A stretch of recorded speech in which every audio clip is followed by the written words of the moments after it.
Ayo. Komisioner Komisi Pemilihan Umum Sumatera Selatan meninjau proses rekapitulasi surat suara di PPK Sukarami guna melakukan evaluasi terhadap kendala dan hambatan yang dialami pada saat rekapitulasi. Handoko, Komisioner KPU Sumsel mengatakan, evaluasi kali ini difokuskan kepada hal-hal yang menghambat rekapitulasi. Kemudian pihaknya juga meminta ke PPK jika mengalami kekurangan personil atau operator untuk bersurat ke KPU Kota Palembang, agar KPU Kota Palembang segera mengirimkan personil tambahan. Mengingat Kecamatan Sukarami termasuk ke dalam kecamatan memiliki TPS terbanyak di Sumatera Selatan, yakni memiliki sebanyak 500 tempat pemungutan suara atau TPS. Diharapkan proses rekapitulasi di tingkat PPK dapat berjalan lancar dan selesai sebelum tanggal 2 Maret untuk tingkat kecamatan.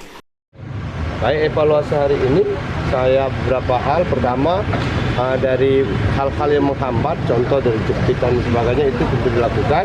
Saya minta juga kawan-kawan PPK kalau mengalami kendala kekurangan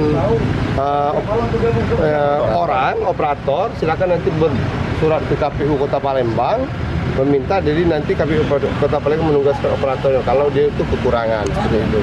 Pada prinsip ini kan kolegial.